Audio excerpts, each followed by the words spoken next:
Hello, and welcome to the I'm a Busy Guy show. My name is Vince LoCascio. My two guests today are Tom LeClair. He's an altruistic kidney donor, as well as Dr. John Milner, who's director of the Living Donor Transplant Program at Loyola University Medical Center. Gentlemen, welcome to the show. Thanks for having us, Vince. Yeah, thanks, Vince. We appreciate you giving us time to talk about some really important stuff. Well, hopefully we could get the word out and the message out correctly. Tom, you were considered an altruistic donor, meaning that you donated your kidney without knowing who was going to receive it? Yes. Yes, good answer. Good answer. I had, when I turned 50, I was trying to figure out a way to do something. A lot of people that I know go out and buy a sports car. I knew a friend that I went to school with that had donated a kidney about 8 years ago. Now, I was always impressed with that. So one day I just thought to myself, that would be something to make a difference or make a mark and help somebody out. So it was at that point I started to reach out with lots of phone calls to try to figure out, who do you go to, to donate your kidney. But most of the doors and most of the people that I spoke to kind of laughed at me and said, yeah, just signed your license and, all will be fine. And I said, no, now I'd like to donate my kidney. And how was your family with that? Initially, they were kind of taken back, and when I got the response from my wife, I thought to myself, maybe I won't talk to her much about it at this point. But my two children at the time were, in their early 20s, late teens, and both were very supportive. And then as the process went, because for me it was long-term, at the right time, I finally convinced my wife that it's something that I really want to do. So, and she was great with it. What a kind thing. I mean, especially to be able to offer to give to someone you don't know, because most scenarios are people wanting to give to someone they do know. And that's important, but my thought was when I donate blood, you donate blood out of the goodness of your heart. You don't care who that blood goes to. Mm-hmm. So I just took that the natural piece would be to, all right, I want to donate my kidney, and really I'm not an expert in the medical field, so I turned to the experts and found them at Loyola University. And other than the medical, you were tested, obviously that you were capable physically of doing it, but 3 years of psychological testing? It took them 3 years to find out you're crazy? Well, Vince, I think you're taking it I say to that a because I know whole. Tom. I think you're taking it to a whole. And, No, and actually, when that was thrown out there, more people got a kick out of that than the actual process. But I think John can really talk about the testing part of it. Yeah. No, on a serious note, I mean, that had to be something that's evaluated. Does someone just say, hey, I want to give my kidney away to someone, especially, Tom, you had mentioned was helped, if you want to use the word pioneer, brought to Loyola to start being an altruistic donor, get the ball rolling. I can add to that, Vince. First of all, Tom's a very special person. Yes, there's not a lot of Toms in the world, and I wish there were more of them.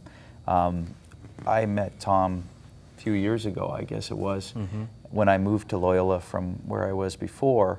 And Tom was really my first altruistic donor at Loyola when I moved programs. And Tom and I got to know each other over a period of a year or two, it seemed. 3. Well, it was a while. But really, the altruistic donor, someone who wants to donate a kidney to a complete stranger, is different than someone who wants to donate a kidney to a loved one, or someone who wants to give a kidney to a friend or somebody that you know. Because he wants to give a kidney with no strings attached, and this is really a special thing if you think about it. And really, in the whole country of America, this has only happened last year about 130 to 150 times. And if you look back 10 years ago, it was even more rare than that. So it doesn't happen that often.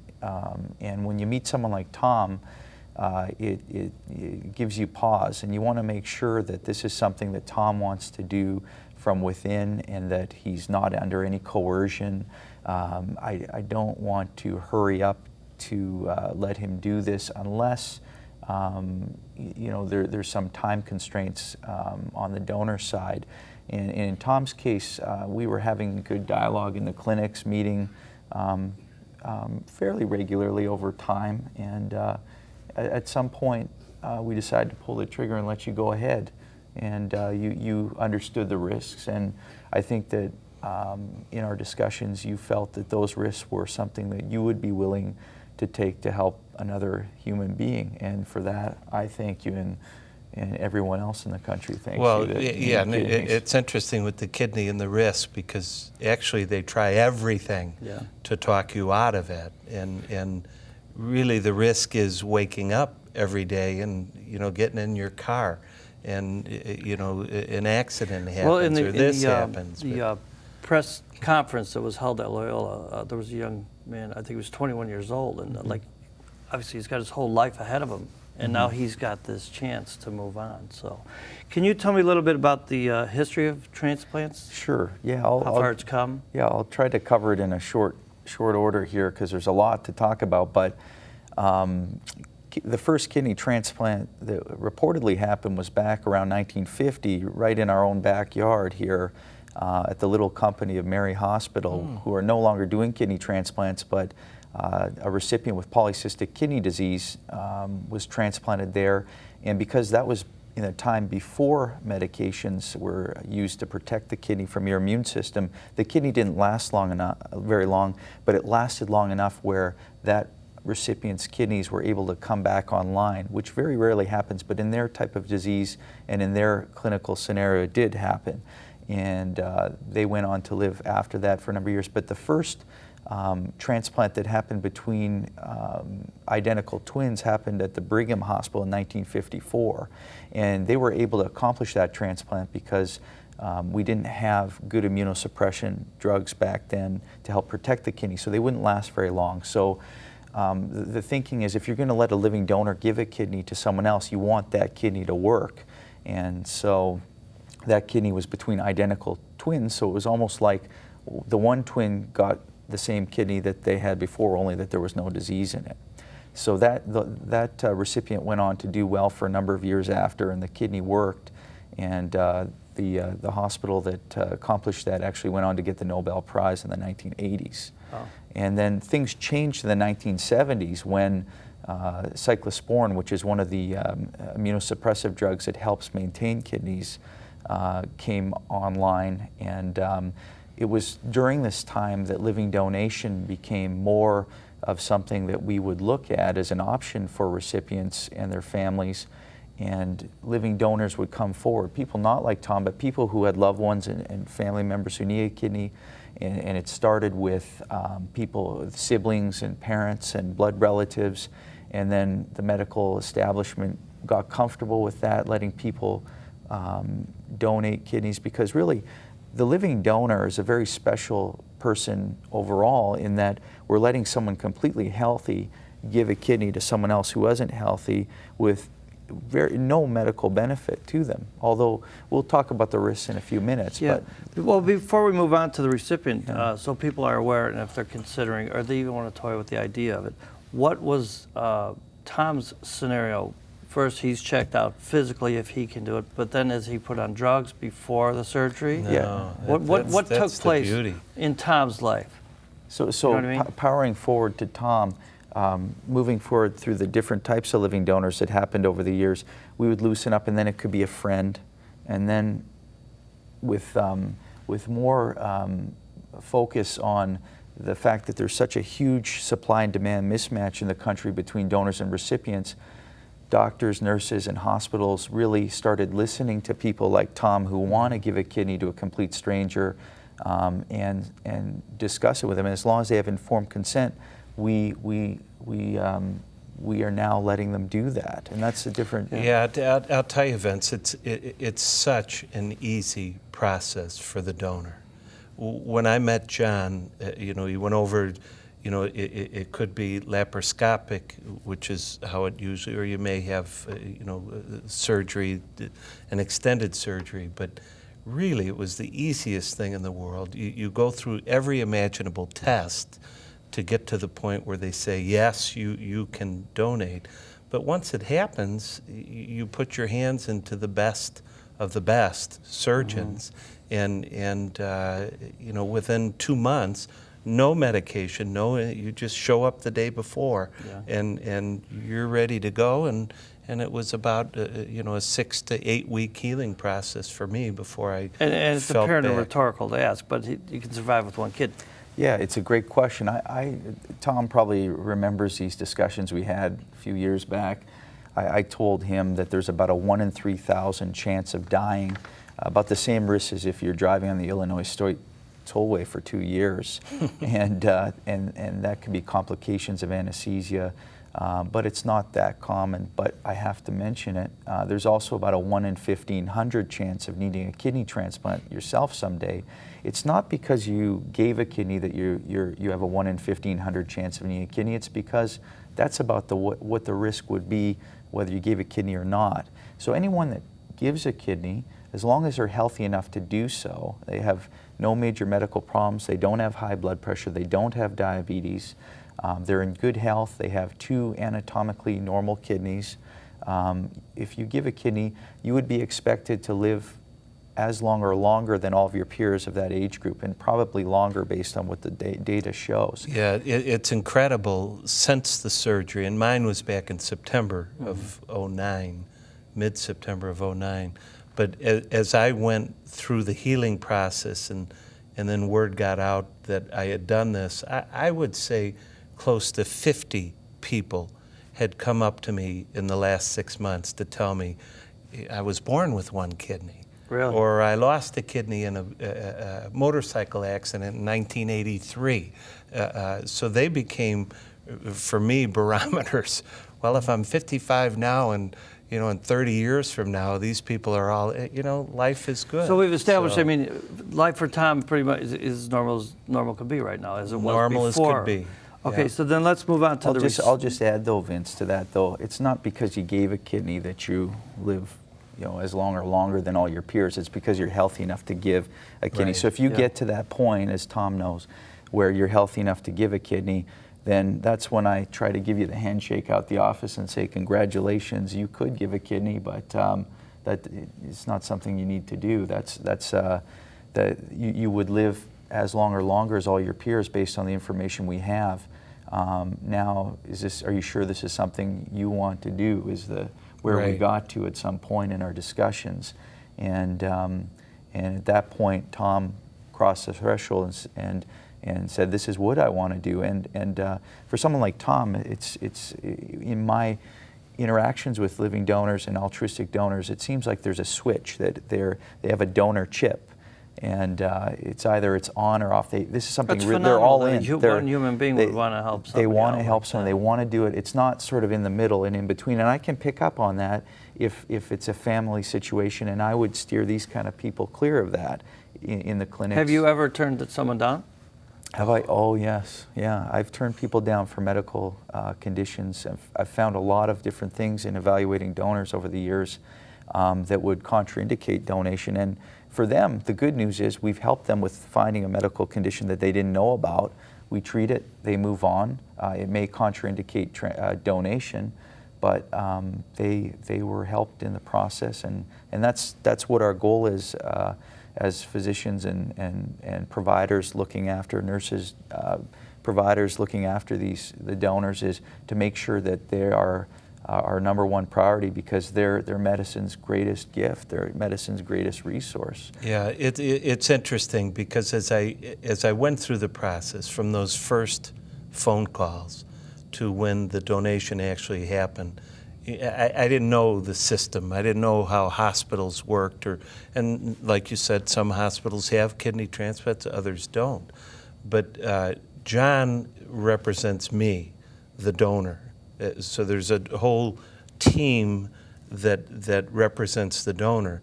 And then there's another team of doctors that represent the recipient. Mm-hmm. And they don't work. I mean, you work together, but Right. it was real. Yeah, we keep a real barrier there until I'm sure that this is what Tom wants to do, and it's in his best interest to do so, factoring in all the different pieces. It's a lot easier when you're looking after a wife that wants to give to a husband because her husband may die on dialysis, because I can see why she would want to give a kidney in that setting, and it gives you a chance to basically just comparing that versus Tom. You can see how it's very difficult to try to figure out if it's in his best interest to be doing something if he's healthy versus that scenario. So you explore those, and I don't even know about the recipient situation. Is I think where we were going with that is the recipient is totally independent from when I'm meeting with the donors. I know nothing about them. I just know that wife wants to give to husband because she loves him, or if someone comes in the clinic and says, look, I'm here because I've got 12 family members who are expecting me to donate, that donation won't go forward. Yeah. Well, let's move on to the recipient, because I mean, what I wanted to establish is Tom is back to normal, so to speak. I don't. My wife would argue with you on that, Vince. The point back to the recipient now. Just dialysis in itself, of what I'm reading, it's 3 hours at a time, 3 times a week, and I've seen the videos. It's a major process. Their life changes radically. Yeah. Because of something like because this. Because of Tom and people like Tom, it's horrible. It's not just a time factor. Just imagine your body falling apart around you, deteriorating over time, and every time you go to the dialysis, your energy's down, and it's hours out of your schedule at least 3 times a week. And dialysis is not a kidney. Dialysis is our attempt to replace a kidney as best we can in 2010, but it's not a kidney. And on dialysis, your health deteriorates. You start to notice things changing about yourself, and we know that every year, anywhere from 8 to 15% of the list die while on dialysis. And if you're diabetic, your lifespan on dialysis is at best 5 years on average. What kind of numbers are out there of people that are on dialysis and waiting for a kidney? A lot. On dialysis, there's about 500,000 people dialyzing in America right now. There's millions with various stages of kidney problems that may or may not ever arrive at dialysis. And there's 85,000 people who are listed for a kidney transplant today, with many thousands more under various stages of the evaluation. So there's a lot of people. You could fill Soldier Field with all the people waiting for a kidney, wow. But you could fill a city with the number of people on dialysis, and we just don't have enough donors to give kidneys to all these people. Last year, there was roughly about 7,000 living donor operations that happened. Of those, there was about 100 people like Tom who gave kidneys to complete strangers. So putting a kind of a thought on it, if we were to take the Soldier Field, if you will, and have that represent the whole population of America, if only about 90 people stood up like Tom, now with a process of living donor chains, and said, I don't mind donating, I want to hear about it. If those people, the same number of people serving refreshments, got up, then there would be no wait list in the whole country. That's all it would take. Yeah, it's so exciting because this has all kind of been formulated in the last few months, right? I mean, when you look, and how you explained it, because I went to the open forum at Loyola to hear this new message about passing it on. Yeah. But it's so exciting because the odds of the match being perfect are much greater when you have one person start the chain, and then, well, you can explain it better. Well, I can talk about. Well, before we do, let me ask then. Yeah. What is the scenario, in effect, for the recipient? What is their? They go to surgery. They show up. I mean, we could talk about this also later. But Tom's scenario was he was in the next room, whoever the recipient was. What kind of thing leads up to his surgery? or more so what's after? Because we've already talked about what leads up to it. Sure. It's Why he needs don't it. we just talk a little bit about what a typical transplant would be at Loyola? Yeah. So Tom, once he's decided that this is something he wants to do, he would come in. We still traditionally admit the night before donation and the night before transplant. And I think we brought you in the night before. The night before. And very simple. And the following morning, we always give the recipient, the donor, one last opportunity to say, "Are you sure this is what you want to do?" I mean, I think we. They just wouldn't let up on me, Vince. They kept hammering it home. And the reason is because as the donor advocate, the donor surgeon, I want to make sure that I didn't miss anything through the whole process, and that's why there's a continuous interaction. And in Tom's case, I think we did this on a Thursday, and he went back to surgery, and the recipient was also admitted the night before surgery. They were in the waiting room. So we started with Tom's case, and we made sure that Tom went to sleep safely, and that we got started. In his case, we started laparoscopically, and we had to look around just to make sure that his anatomy was safe to keep going ahead. And once we felt that everything was safe for Tom, then we went ahead and brought the recipient back, because at Loyola we like to do both operations at the same time. I don't want to get off on a tangent, but how long can a kidney be held? Kidney can be held. The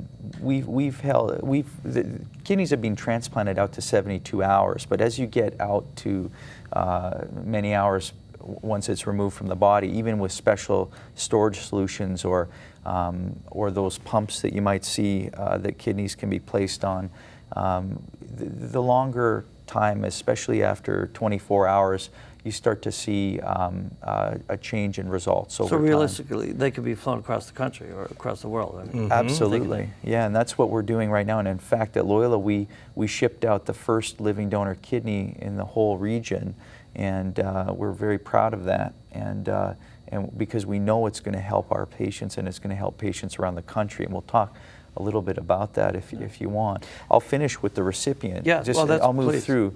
So the recipient, the operation starts, and then we time them such that when we remove Tom's kidney in this case, we walk it over to the other room and we transplant it into in his case, his recipient.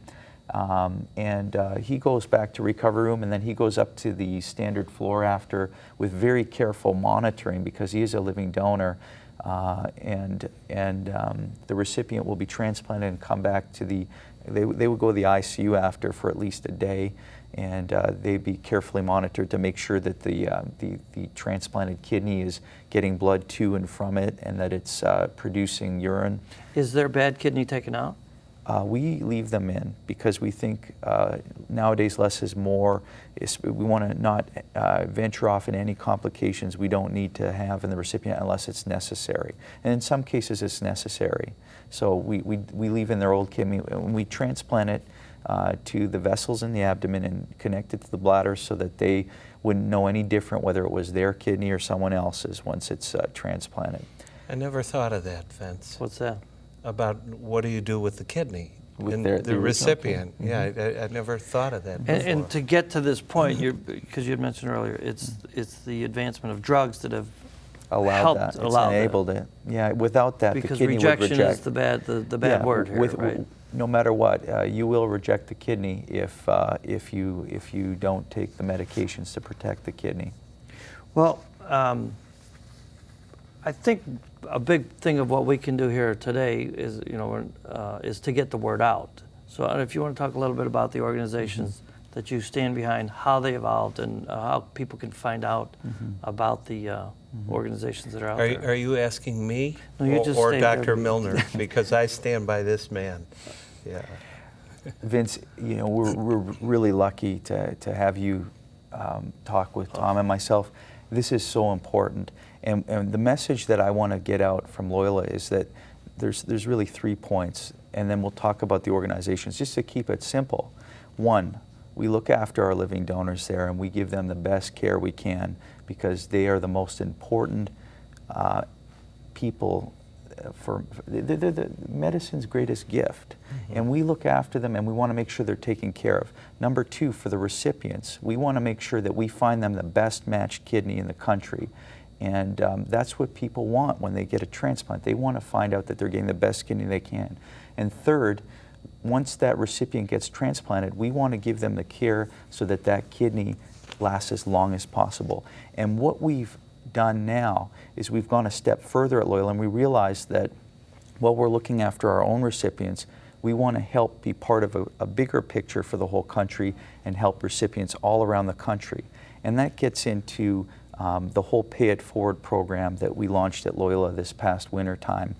I called the author of the book, Pay It Forward, Catherine Ryan Hyde. I asked her permission to use the Pay It Forward name, and she said yes, it would be okay. Which is a movie, by the way. Right, which is a movie as well by Warner Brothers. And basically what the whole idea is, if someone like Tom comes forward and wants to give a kidney to a stranger, this wasn't available to Tom before, but he was really the first living donor altruistic that I work with at Loyola. People like Tom coming forward now, just like in February, where 4 others came together, just like Tom did before them, and started what's called a national kidney chain. And I'm going to talk about that. These donors, Cindy, Cynthia, Tim, and of course we've got Jody Taman. What they did is they came together and they wanted to send a message to the country that at Loyola we are going to let people like Tom do what they want with their kidney. If they want to donate to someone on the list, they can donate to someone on the list. If they want to go across town to one of our friends, they can go donate there. Or if they want to create a chain at the national level, we can actually ship their kidney and let them donate to another recipient somewhere in the country. And what's great about these national living donor chains through the National Kidney Registry is that... And so people know their website is the National Kidney Registry. Yeah, if you go to the National Kidney Registry, it'll explain all of this. Okay. It's at www.kidneyregistry.org. I would strongly encourage people to go to that, and also to the Loyola Medicine website, www.loyolamedicine.org. They can learn all about this process. But if someone like Tom comes forward at Loyola now, if they want, they can donate a kidney to a stranger somewhere in the country, and then that stranger may be locked with an incompatible donor where they're not able to match. That donor can pay it forward on their behalf and donate to another recipient, and so the chain continues, just like in the movie where some stranger gives to a recipient. I think well, you got to forgive me, Doc. We're running out of time here, Yeah. but check out those websites. These gifts are for you guys. They can always. Thank you, Vince. Thank you, Tom, for doing what you do. Thank you, Doctor, for doing what you do. And You're a thanks for being on gentleman. the show. Yeah. NationalKidneyRegistry.org, and then Loyola University Medical Center. And I will just say we're doing town halls every third Tuesday of the month. So if people want to learn more, there's an hour's worth of material here at least, and we appreciate you giving us a half hour. Thank you for being on the show. I wish we had 2-3 hours to talk, because and a there's a lot scholar. to talk about. Thank you. One of those is a lie. Thank you for being here tonight. I'm Vince LoCascio, and I'm a busy guy. Very good, John.